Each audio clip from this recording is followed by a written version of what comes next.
atas semua nikmat yang tak terhingga hingga kita kembali diberi kemudahan oleh Allah untuk melanjutkan belajar fikih terkait dengan salat. Hanya atas keutamaan dan kepada Allah saja kebaikan itu terwujud. Maka mari kita bersyukur kepadanya atas segala nikmat tersebut. Salam salam, mari kita awali majelis ini untuk kita dan bisa Nabi Muhammad sallallahu alaihi wasallam. Jazakallahu khairan. Dari dia. Kita masih mengkaji tata cara sholat sesuai dengan dalil, dan kita telah sampai di pembahasan penghujungnya, makruhat sholat. Setelah ini selesai, kita akan pindah ke bab yang lain dalam pembahasan fikih, yaitu sholat atau jenis-jenis sholat sunnah. Ia lagi membahas tentang tata cara sholat. Pembahasan yang terakhir adalah tentang hal-hal yang dimakruhkan dalam sholat. Kata penulis hafizahullah ta'ala, al-mas'alatu tsaminah ma yukrahu fi sholat. Permasalahan yang ke-8, hal-hal yang dimakruhkan dalam sholat. Hal-hal yang dimakruhkan dalam sholat. Ini pembahasan kita mulai malam hari ini. Jadi ini termasuk pembahasan yang penting untuk kita cermati bersama. Di terjemah, supaya yang punya terjemah, di catatan kaki di bawah itu ada keterangan apa makna makruh ya. Al-karaha kata penulis beristilah al-fuqaha'i hiya an-nahyu an syai'i min ghairi ilzamin bitarki. Wa hukmu makruhi annahu yuthabu tarikuhu imtithalan wa la yu'aqabu fa'iluhu wa yajuzu fi'luhu 'inda al-hajati min ghairi tirari. Sebelum kita masuk menyebutkan hal-hal yang dimakruhkan dalam sholat, perlu kita ketahui bersama apa makna atau definisi makruh dalam bahasan fikih. Dan bukan hanya pembahasan fikih sebenarnya. Kita katakan apa definisi makruh secara syariat. Di sini penulis memberikan catatan di bawah, catatan kaki, footnote. Kata beliau, al-karaha ya, dalam istilah para ahli fikih adalah larangan terhadap sesuatu tanpa adanya keharusan untuk meninggalkannya. Larangan dari sesuatu atau terhadap sesuatu tanpa ada keharusan untuk meninggalkannya. Itu makna makruh. Dan hukumnya kata beliau adalah yusabu tarikuhu, mendapatkan pahala bagi yang meninggalkannya imtithalan. Imtithal dalam rangka menjalankan syariat. Meninggalkannya mendapat pahala. Jadi meninggalkan karena syariat ya. Imtithal. Jadi bukan meninggalkannya karena nggak ada kesempatan, karena nggak ada peluang, yang seperti itu nggak ada pahala. Yang meninggalkannya karena memang menimbang anjuran syariat. Wa yajuzu fi'luhu, dan boleh melakukannya atau mengamalkannya indal hajah. Boleh melakukannya bila memang ada perlunya, dibutuhkan. Min ghairi tirari, tanpa harus adanya alasan keterpaksaan. Tanpa ada alasan keterpaksaan, bukan karena terpaksa. Ya, inilah definisi makruh. Salah satu definisi makruh. Saya akan tambahkan di sini dan antum perhatikan yang baik. Karena kalau belajar fikih harus tahu ini. Apalagi yang belajar usul fikih. Yang kita barusan jelaskan, ikhwan, apa tadi yang terdapat di buku, ini salah satu dari dua jenis makruh. Salah satu dari dua jenis makruh dalam tinjauan syariat. Secara khusus dalam pembahasan fikih, makruh itu ada dua. Ada makruh lit tanzih ada makruh litahrim. Perhatikan penjelasannya. Ada makruh disebut dengan litanzih, ada makruh litahrim. Kalau mau diterjemah, yang pertama makruh litanzih, makruh yang sebaiknya ditinggalkan. Yang kedua makruh litahrim, makruh yang bermakna haram. Ini dua jenis makruh dalam syariat ikhwan. Ya. Dan inilah diinginkan dengan definisi yang ada di kitab yang kita bahas, Al-Naqul Miyasar, tadi telah kita bacakan keterangan dari penulis. Ya, itulah definisi untuk makruh litanzih. Makruh litanzih. Ya. Ada makruh yang kedua, makruh apa tadi? Litahrim. Maknanya apa? Ya, mengandung hukum haram. Makruh yang mengandung makna hukum haram. Ikhwan, akhwat, rahimakumullah, ketahuilah bahwa adanya perbedaan definisi yang diinginkan dari kata makruh karena memang terdapat beberapa dalil dari hadis yang mengandung makna makruh yang berbeda. Adanya penyebutan kata makruh dalam dalil yang maknanya bisa dikatakan multi tafsir, memiliki beberapa penafsiran kata makruhnya. Makanya para ulama menyebutkan kalau begitu makruh ada tidak satu, ada beberapa makruh. Di sebagian ulama ahli usul ada satu lagi, ya, tarkul aula namanya. Tapi ini bahasa tidak begitu digunakan oleh kebanyakan ahli fikih.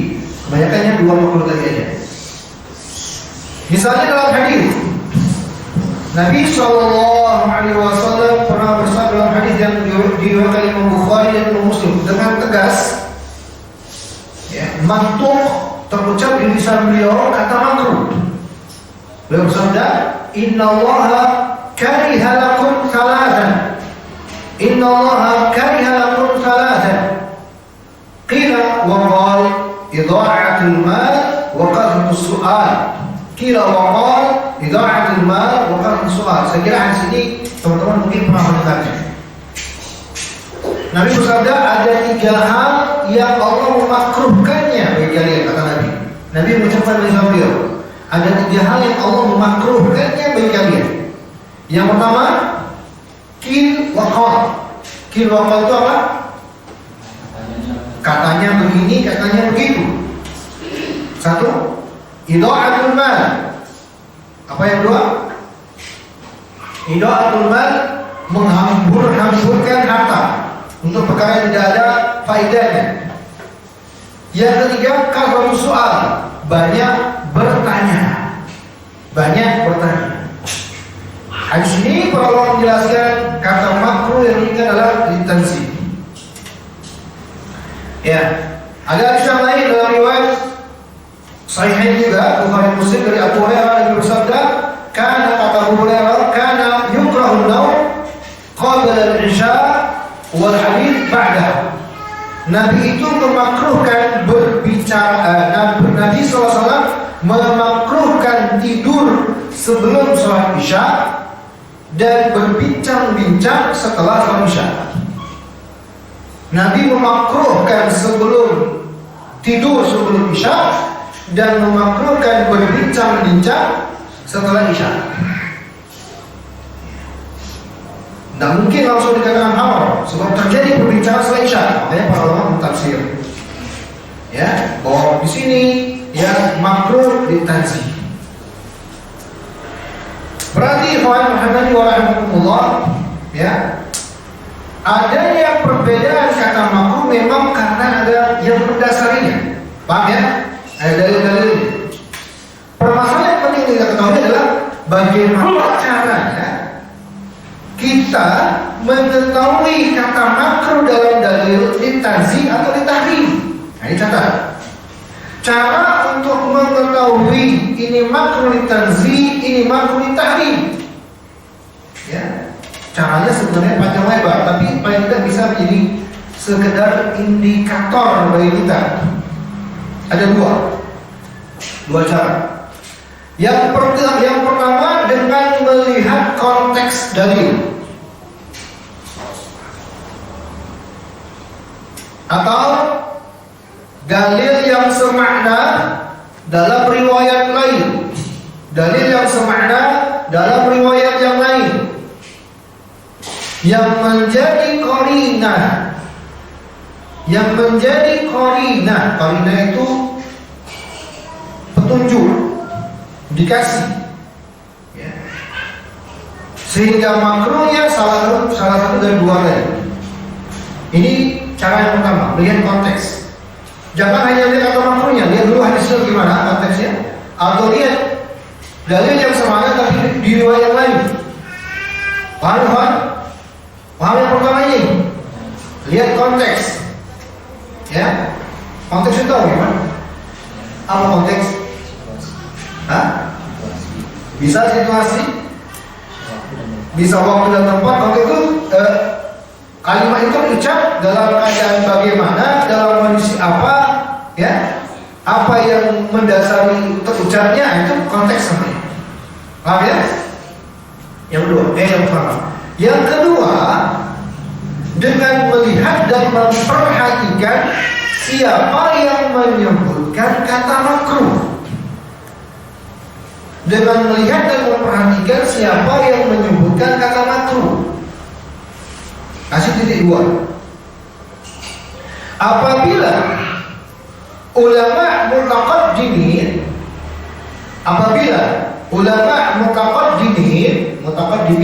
dalam kurung ulama terdahulu, ya, mulai dari imam yang 4 dan sebelumnya, ya, mulai dari imam yang 4 dan sebelumnya. Imam yang 4 siapa maksudnya? Urutan dong. Abu Hanifah, Malik, Syafi'i, dan sebelumnya. Ini mutaqaddimin. Ya. Kebanyakan mereka bila menyebut kata makruh, maknanya adalah haram. Kebanyakan mereka bila menyebut kata makruh, maka maknanya haram. Sehingga makruh yang mana tadi? Ditahrim. Begitu juga Al-Quran.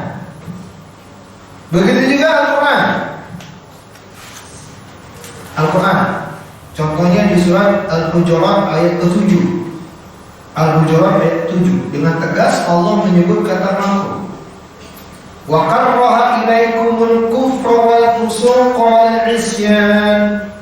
Dan Allah memakruhkan bagi kalian kekufuran, kefasikan dan kemaksiatan. Saya tanya nih, makruh di sini yang paling tepat makruh yang mana?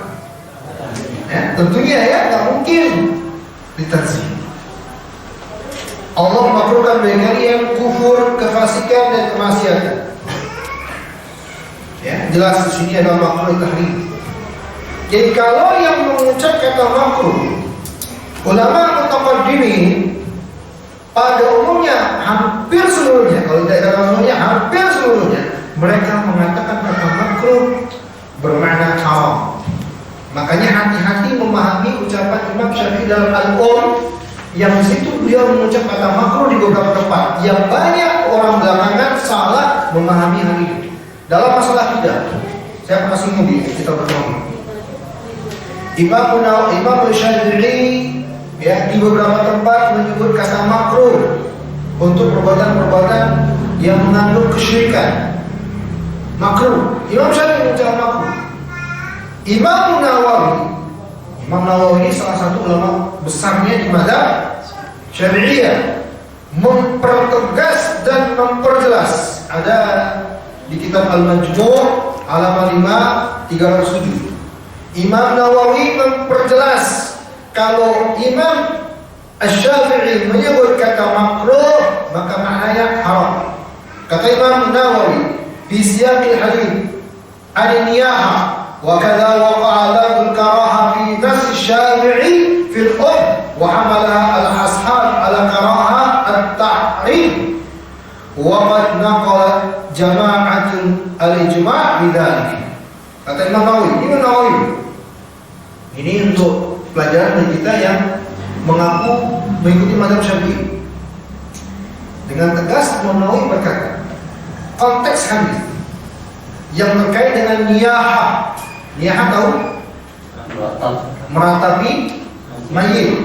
Ini orang-orang Syafi'i mengaku mengikuti Syafi'i, mungkin mengambil ucapan Imam Syafi'i hanya mereka terus mengamalkan hal tersebut dengan memahami kata makruh yang mereka inginkan. Kata Imam Nawawi, wakada, dan demikianlah setiap kata karaha makruh fi nas Syafi'i dari Imam Syafi'i fil dalam kitab Al-Qur wa hamala ashab, dan juga demikian dipahami oleh semua murid-murid Syafi'i bahwa makruh yang diinginkan adalah karaha at-tahrim. Makruh bermakna haram. Bahkan kata Imam Nawawi, hada naqlu jama'atul al-ijma'. Sebagian ulama mengatakan ini ijma' sudah, bahwa makruhnya Imam Syafi'i bermakna ya. Jadi ini tambahan agar kita tidak kaget kalau ada yang ulama mengatakan makruh ya, tapi mengandung ancaman dan seterusnya, itu bermakna haram. Nah, ulama belakangan memang ya, dari para ulama belakangan kebanyakannya memang menggunakan kata makruh untuk yang diterangkan di kitab tadi, bahwa larangan dari syariat tapi tidak diharuskan untuk meninggalkannya. Melakukannya, meninggalkannya dapat pahala bila meninggalkannya dalam rangka atau dikarenakan syariat. Paham ya?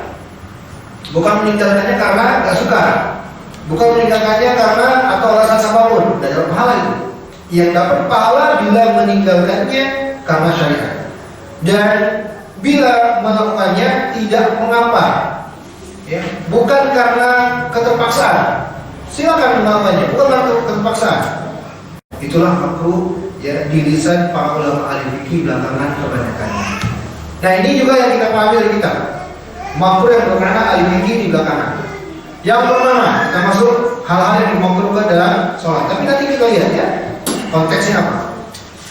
Yang pertama, hal-hal yang dimakruhkan dalam sholat. Sekali lagi saya ulangi, hal-hal yang dimakruhkan dalam sholat. Makruh di sini makruh yang mana?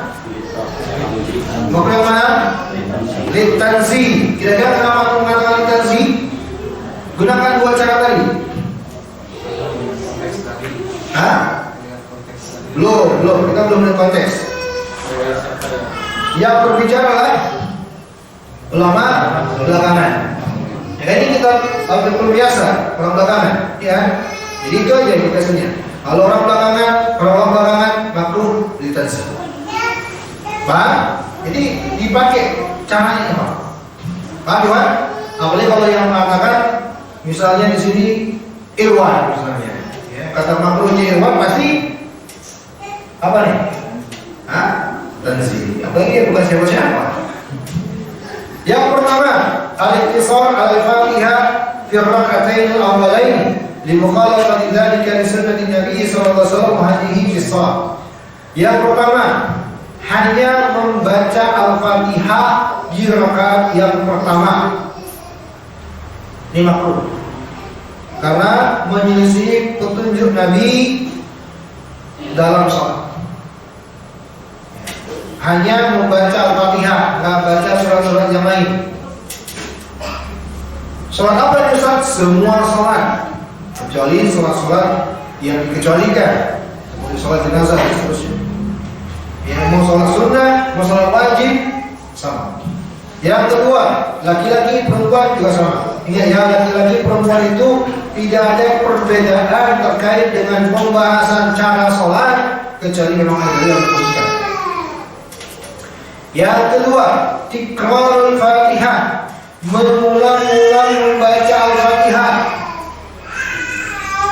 Ini menyelisih petunjuk Nabi sallallahu alaihi wasallam.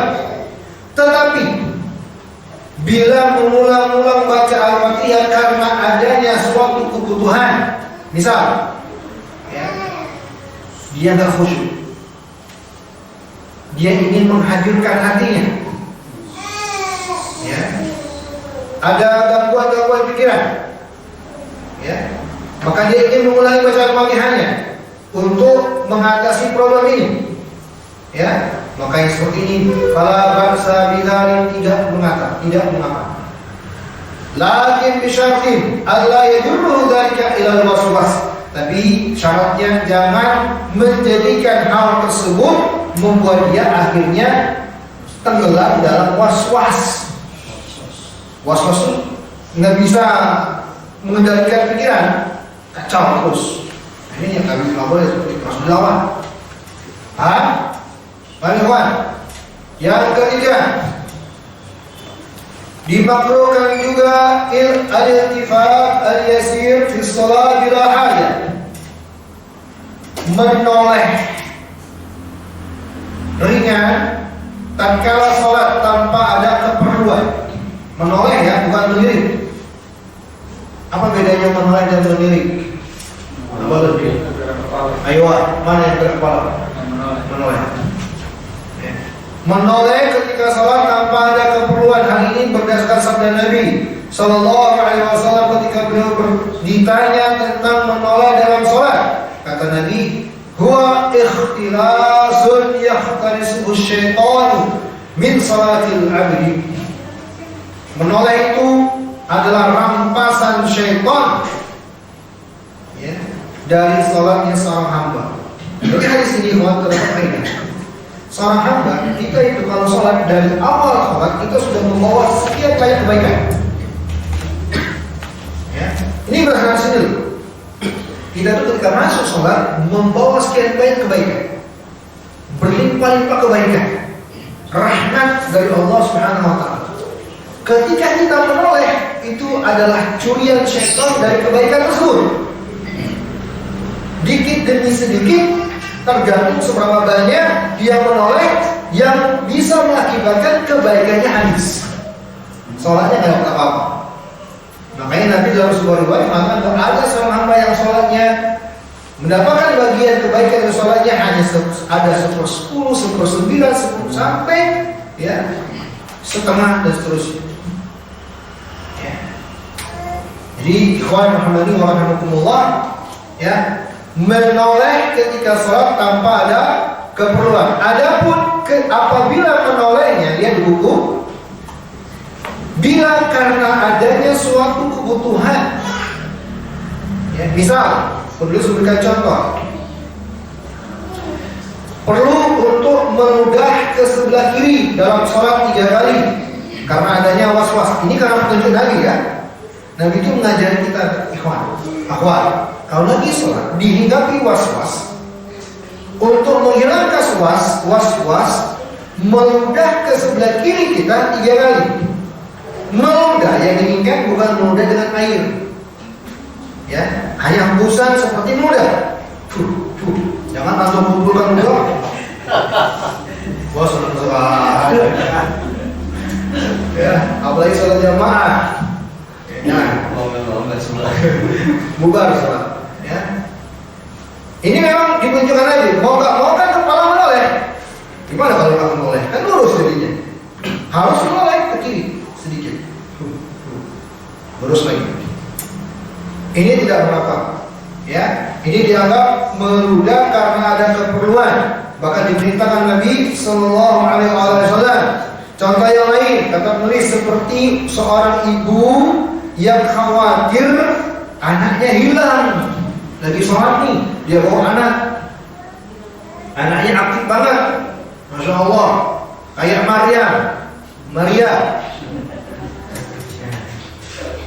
Kalau betul-betul dia khawatirkan anaknya, kata si penulis, doya itu hilang, kabur, ya boleh dia menoleh.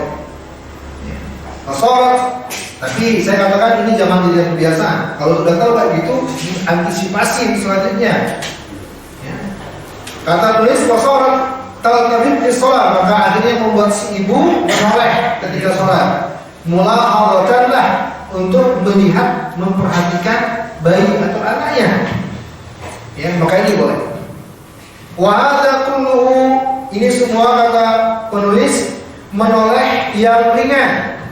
Amma idza, adapun jika menolehnya seseorang yang banyak sehingga membuat dia memutar badannya, ya, sampai-sampai akibatnya membelakangi kiblat, ya, ini membatalkan sholat.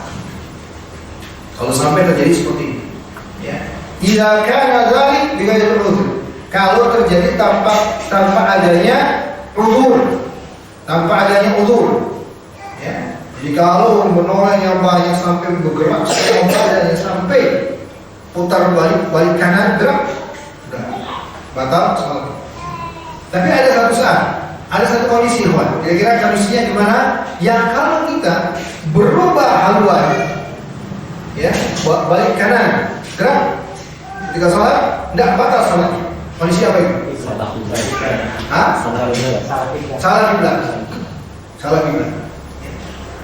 kiblat. Dan ada yang beritahunya dengan suara yang keras, ya, dengan suara yang ringkas. Saya sudah pernah jelaskan ini, ya. Kalau kita ingin kasih tahu orang yang sholat salah, boleh kasih tahu, Ikhwan, tapi gunakan bahasa yang ringkas, bahasa yang mudah dipahami dan ringkas. Jangan kayak karangan. Ngobrol, mas, kayaknya kiblatnya sama deh, mas. Kalimat yang mengundang jawaban. Mas, coba deh, kayaknya ke kanan dikit ya, mas. Yang sholat juga terpancing, masuk iya. Jadi ngobrol. Kalau kita ingin menunggu orang yang sholat, boleh, tidak masalah. Tapi gunakanlah kalimat yang mudah dipahami dan ringkas. Awas, ada ular. Boleh. Awas, anaknya. Boleh. Dan itu pernah terjadi di zaman Nabi SAW di antara para sahabat. Baik. Seperti adanya kekhawatiran, rasa takut dan semisalnya. Yang keempat, taqmidul ainaini fi shalah, memejamkan kedua mata di saat salat. Makruh. Karena di sini kata penulis hal itu menyerupai perbuatan orang-orang majusi dalam peribadahan mereka terhadap api. Dan dikatakan ini juga menyerupai perbuatan orang Yahudi. Dan kita dilarang melakukan perbuatan menyerupai orang kafir. Ikhwan rahimani wa rahimakumullah, Imam Ibnu Qayyim, namakan di buku kalian catatan. Imam Ibnu Qayyim rahimahullah taala merinci hukum memejamkan mata di saat sholat. Ya. Beliau rinci, Imam Ibnu Qayyim, was-shawab in kana taqti'ul 'ainaini la yakhillu bil khushu' fa huwa afdal. Wa in kana ya'ulu bainahu wa bain khushu' lima fi qiblatihi min zahrafah wa tazwir aw ghairihi mimma yashushu 'alaihi qalbuhu fa hunaka la yakrahu at-taqmid qat'an. Tergantung kata Imam Ibnu Qayyim. Kalau membuka kedua mata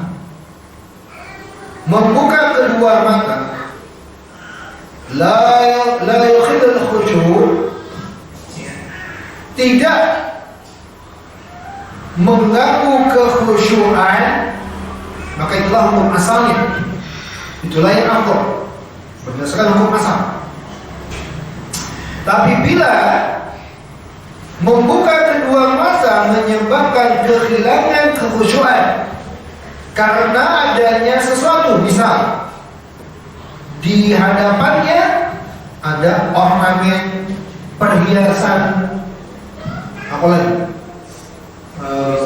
lukisan, apa namanya istilahnya itu yang hiasan-hiasan itu, ukiran-ukiran, ya, taswir dan selainnya yang menimbulkan, ya, yashush alaihi qalbuhu, menimbulkan ilustrasi-ilustrasi, bayangan-bayangan di hatinya.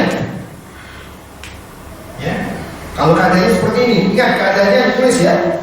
Artinya kalau keadaannya tidak seperti ini, nggak boleh dia menjamkan matanya. Benar ada warna-warni di depannya, tapi tidak pengaruh pada dia, maka dia tetap membuka matanya.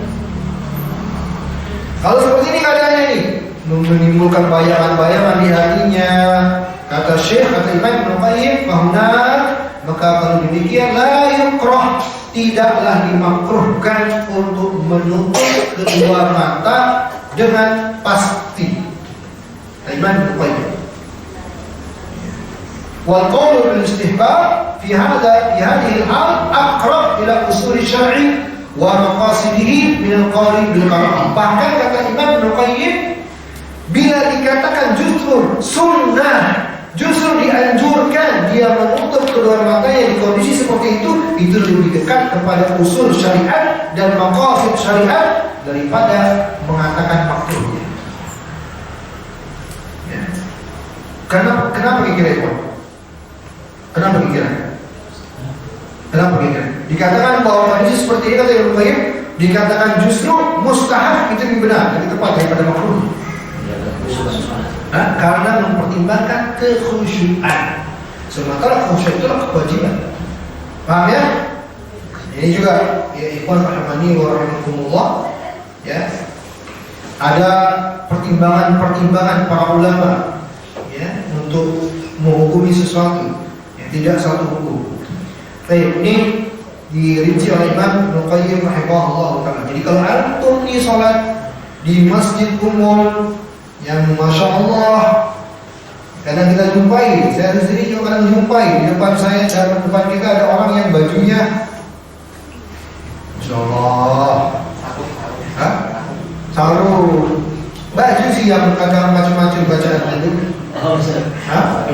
macam-macam kaos yang membuat orang berpikir. Nah, ini posisi yang dikatakan Ibnu Qayyim tadi, membuat kita berpikir kalau melihatnya ya, tergoda, terpancing, sudah berusaha nih, aduh, kayak gini malah justru yang sunnah adalah pejam matamu. Ya. Dengan pembahasan ini juga, ikhwan, sebagaimana juga terkali Syekh Muhammad rahimahullah taala, tidak ada sunnahnya sama sekali untuk sholat matikan lampu. Ada kan sebagian orang kan? Ya, matikan lampu. Hukum asalnya tidak ada sunnahnya sama sekali untuk sholat dalam keadaan gelap itu kan. Baik. Tapi boleh Ustaz, kalau gelap boleh, kalau bicara boleh nggak boleh? Boleh, tidak masalah. Tapi ada yang mengatakan bahwa itu termasuk hal yang bisa menghadirkan kekhusyuan sehingga seakan-akan sebuah hal yang betul-betul diinginkan dengannya. Nah, ini nggak benar. Baik, yang keenam. Yang kelima. Baik. Iftirash al-dhira'aini fi sujud. Ini sudah kita bahas ya. Membentangkan dua dhira'. Iya, ini ya. Ketika sujud, menempelkan ke tempat sujud. Ini sudah kita bahas ketika tentang cara sujud. Sebab yang dianjurkan adalah yujafi itu mengangkatnya ya, dari tempat sujudnya. Sebab ini juga dikatakan menulis menyerupai hewan. Ikhwan, perhatikan ikhwan, ya, bahwa syariat kita itu melarang kita menyerupai dua hal. Melarang kita menyerupai non muslim pada perkara yang khusus bagi mereka, dan melarang kita menyerupai hewan pada kekhususan mereka. Makanya nggak boleh ada jurus ular, jurus bangau, jurus elang, jurus kucing. Ya. Itu dulu ditegur kita, ada ya ada pertunjukan. Kita dulu pernah ada pertunjukan di kalau nggak salah pas hari-hari tasyrik, Adha.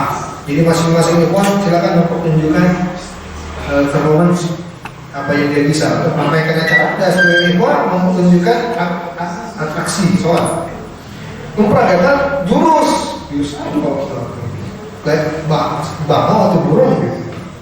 Gimana? Apa ini? Kayak binatang. Ini Ustaz.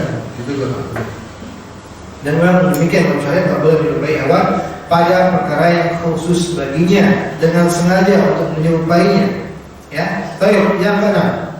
Kafatul abad bisalah. Terlalu banyak melakukan hal-hal yang tidak ada faidahnya ketika sholat, yang sia-sia. Ini telah kita bahas ya di pertemuan sebelumnya.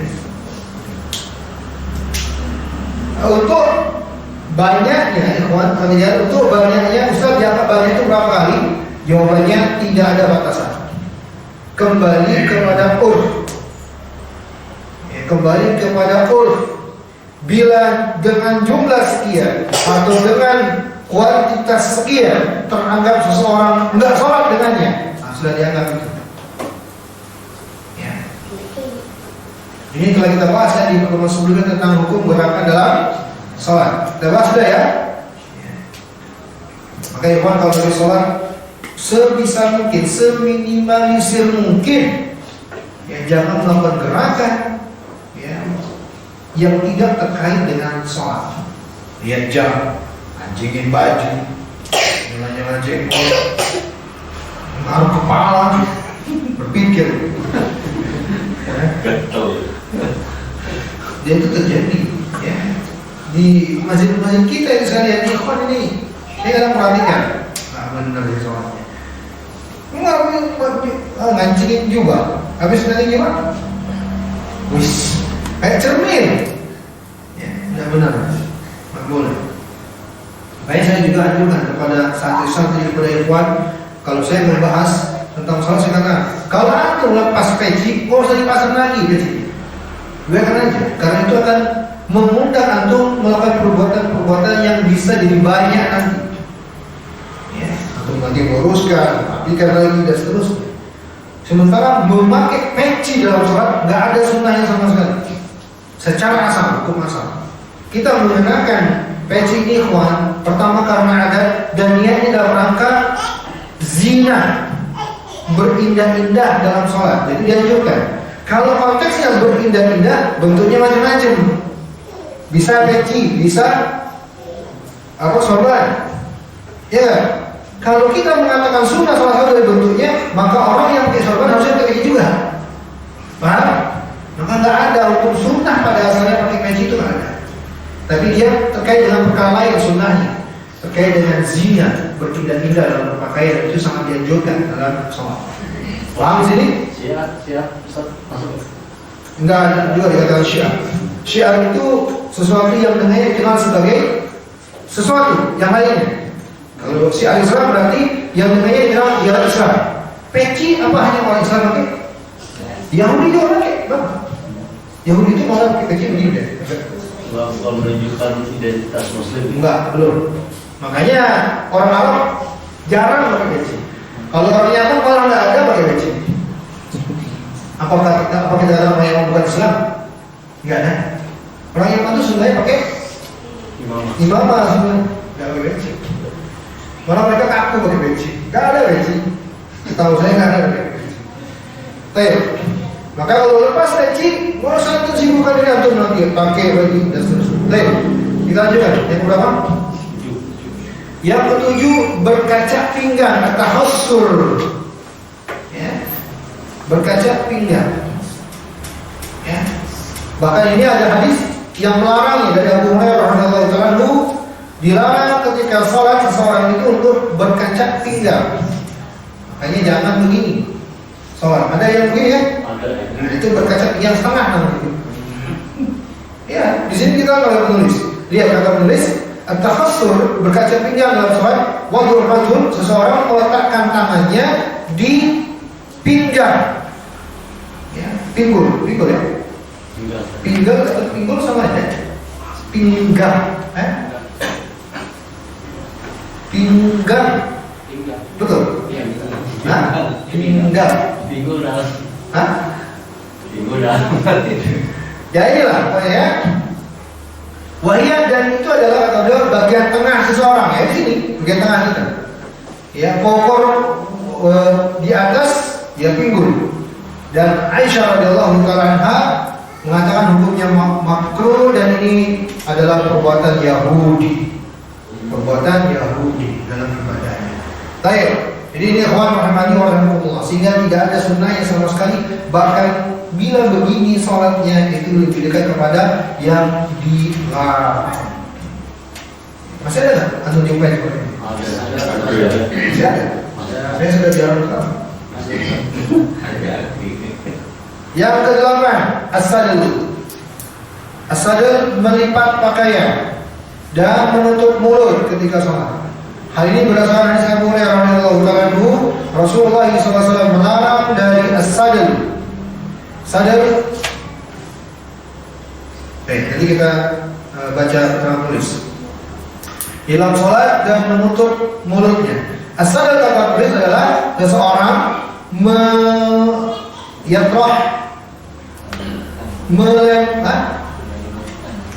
menyelimutkan. Enggak, as-sadr itu sendiri makna dasarnya ada dua makna sadr. Sadr makna yang pertama kata tulis ini ayatul musalli thawb ala katifaihi. Dia punya pakaian selembar bahan yang dia selimutkan badannya sehingga tangannya tertutup. Nah, begitu gimana bahasanya? Diubet-ubet. Yang jelas ilahnya adalah ketika dia tutup bahunya dan tangannya. Ya. Ini makna yang diinginkan di sini. Kata penulis wala yurad tarfaihi ala katifaihi. Ya, sehingga dia tidak memperlihatkan dua bahunya. Ya tutup. Ada juga yang mengatakan bahwa as-sadr bermakna irsalul thawb, memanjangkan pakaian sampai ke tanah atau ke bumi. Lalu ini sama dengan isbal. Kata ini sama dengan isbal. Baik. Itu kalau sampai meja panjang kita gulung itu. Ya, nanti itu dilarang ke-11, poin ke-11. Di poin ke-11. Baik. Yang ke-9 mendahului imam.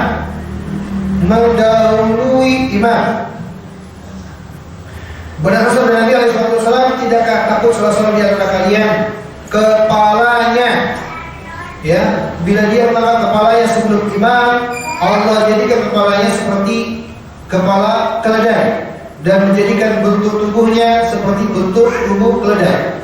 Hadis ini adalah dalil oleh sebagian ulama yang mengatakan bahwa perbuatan ini bukan makruh tapi haram.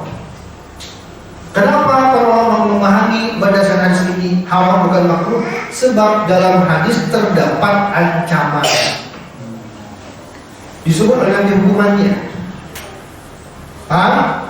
Dan tidaklah mungkin kalau ada sifatnya ancamannya bukan main-main lagi. Kalau dipahami sesuatu yang dikerjakan tidak apa-apa, kan tidak mungkin, kontradiksi namanya. Oleh karena itulah yang benar untuk banyak 9 ini hukumnya haram. Antum tambahkan aja tetap sebagai ulama hukumnya haram, bukan makruh. Jumhur ya Ustaz. Jumhur ini yang di makruh. Yang ke-10 tasbihul asabi'.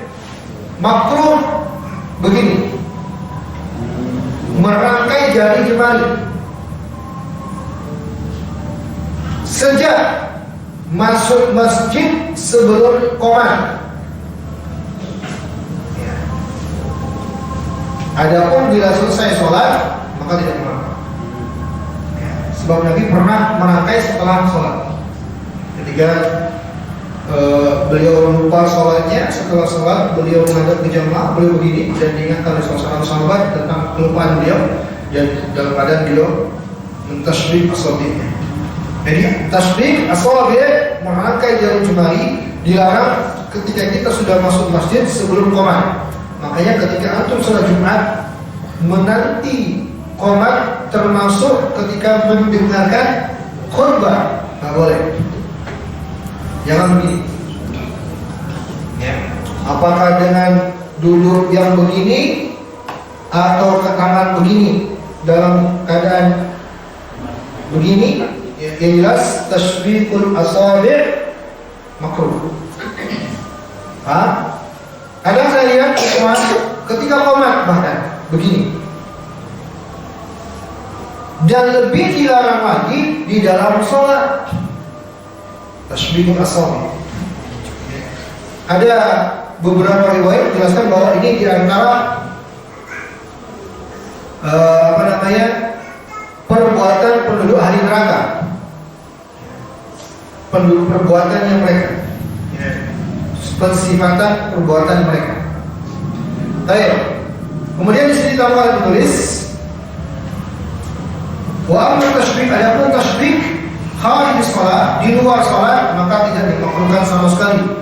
Ya, walau kana fil masjid, walaupun di dalam masjid, karena Nabi pernah melakukannya. Ini yang tadi saya jelaskan ya tentang kisah Dzul Yadain. Dzul Yadain ini julukan salah seorang sahabat. Beliau radhiyallahu anhu punya tangan yang panjang. Memang bentuknya agak panjang, makanya diberi julukan Dzul Yadain, si yang punya dua tangan. Beliau sahabat yang berani mengingatkan kelupaannya Nabi. Abu Bakar gak berani, Umar gak berani, Utsman gak berani, Ali gak berani, sahabat-sahabat yang mulia gak berani. Dzul Yadain yang berani. Dzul Yadain yang berani. Maka beliau terkenal dengan itu. Nah, ketika itu Nabi begini, selesai sholat.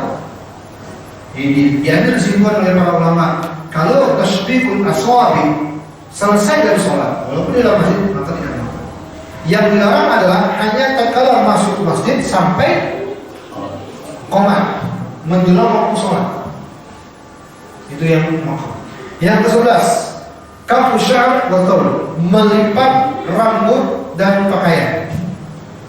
Ya, ini berhadis Ibnu Abbas radhiyallahu anhu. Ya, Nabi SAW memerintahkan untuk sujud di atas 7 anggota sujud dan tidak melipat pakaian dan tidak pula rambut. Ya. Untuk rambut, Ikhwan, ini hanya untuk laki-laki. Hanya untuk laki-laki. Ya. Mengikat rambut. Kalau perempuan memang tidak ada faedahnya. Toh mereka dalam sholat rambutnya ditutup. Baik. Melipat pakaian, ini yang ditanyakan Bang Udin, dimakruhkan ya, di dalam sholat. Baik. Dan sebagian ulama mengatakan termasuk makna melipat pakaian, memasukkannya, seperti orang kantoran itu. Ya. Yang dianjurkan adalah sholat itu dihelaikan, diulurkan. Dan yang ke-12 kita selesaikan ya, sampai 13. Yang ke-12, sholat dalam keadaan makanan telah dihidangkan dan menahan buang hajat. Dalam keadaan makanan dihidangkan dan dalam keadaan menahan buang hajat. Ini makruh bila pertama memang dalam keadaan tanpa direncanakan. Yang kedua, memang dalam keadaan menginginkannya dan dia mampu. Ini dua catatan. Catatan yang pertama berarti tanpa direncanakan. Kalau dengan direncanakan bukan makruh tapi haram. Karena mensiasati syariat. Misalnya 5 menit lagi azan. Kita hidup makanan aja supaya nanti kita bisa menunda sholat. Ini namanya makan, perbuatan Yahudi. Paham ya Pak? Jadi yang diingat adalah tanpa sepengetahuan. Sudah dihidangkan azan, sudah dihidangkan makanan, azan. Kan tanpa rencana gitu loh, bukan diatur memang. Kalau tahu azan sudah sebentar lagi, jangan hidangin makanan harusnya. Paham ya? Yang kedua, mengambil hajat. Bukan, dalam keadaan apa tadi? Syaratnya nggak ada yang tahu. Syarat yang kedua dalam keadaan memang memiliki keinginan, menginginkannya dan dia mampu. Ya. Jadi kalau makanan nggak dihidangkan, tapi dia nggak selera, nggak ada pengennya makan, kenyang, nggak masalah, nggak mampu. Silakan sholat aja. Paham? Atau dia nggak mampu, dia punya hasrat tapi nggak mampu. Misalnya apa? Makanan di warung kan nggak dihidangin nih, ya, bukan punya dia, ya, di luar kemampuannya dia, ya, maka tidak mengapa. Paham ya? Sesuatu makanan yang bukan puasa dia, atau orang yang puasa, ya, orang yang puasa nggak boleh dia, ya, untuk membatalkan puasanya dan seterusnya. Maka ini tidak mengapa. Kalau menahan buang hajat jelas ya, menahan buang hajat ini betul-betul ketika dirasakan ingin buang hajat. Ya. Dua hal ini ikhwan, kenapa dimakruhkan hukum asalnya? Karena sangat mengganggu kekhusyuan. Mengganggu kekhusyuan. Kira-kira apa yang terjadi nih kalau sholat dalam keadaan terbayang-bayang martabaknya yang mudah tadi dihidangkan,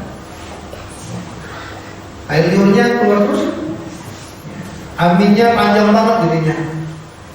Baik, yang terakhir, kalau menutup mulut tadi sudah ya? Hah? Menutup mulut sudah tadi? Hah? Belum dijelaskan. Mana tadi? Poin berapa? Menutup mulut sama hukum asalnya makruh kecuali dibutuhkan. Ya, kecuali dibutuhkan. Sebab Nabi pernah bersabda, bila ada di antara kalian yang menguap dalam sholatnya, hendaknya dia tutup mulutnya, ya, karena syaitan akan masuk. Berarti ketika ada butuh keperluan maka tidak mengapa, tidak lagi makruh. Sama seperti masker kemarin, waktu rame-rame waktu masker. Para ulama di Saudi Arabia dan di Yaman mereka memfatwakan boleh dan tidak jatuh ke hukum makruh karena memang ada hajatnya. Dan ketika tidak ada hajatnya lagi, boleh pakai masker. Baik sekarang, alhamdulillah aman. Baik, yang terakhir, raf'ul basar ila sama, mengangkat pandangan ke arah langit. Ini bukan melirik, tapi matanya ke atas. Paham ya? Matanya mulai ke atas. Yang seperti ini, yang Nabi SAW pernah mengancam, hendaknya kaum berhentilah mengangkat pandangan mereka ke arah langit tatkala salat, ya, atau akan dirusak pandangan mereka. Berdasarkan hadis ini juga, sebagian ulama menghukumi perbuatan ini bukan makruh tapi haram. Kenapa? Ancaman. Dalilnya mengandung ancaman. Dan ini yang benar insyaallah bahwa mengangkat pandangan ke atas langit, makanya jangan ada jam di depan. Ya. Walaupun kita tahu boleh kita itu mengundang orang untuk melihat ke atas. Ini 13 yang dimakruhkan dalam sholat sebagaimana disebut oleh penulis Hafizahullah dalam kitab, dan saya tambahkan satu poin 14. Makruh hukumnya bagi orang yang sholat membersihkan atau mengusap tempat sujudnya atau keningnya. Makruh justru dari debu atau yang semisalnya.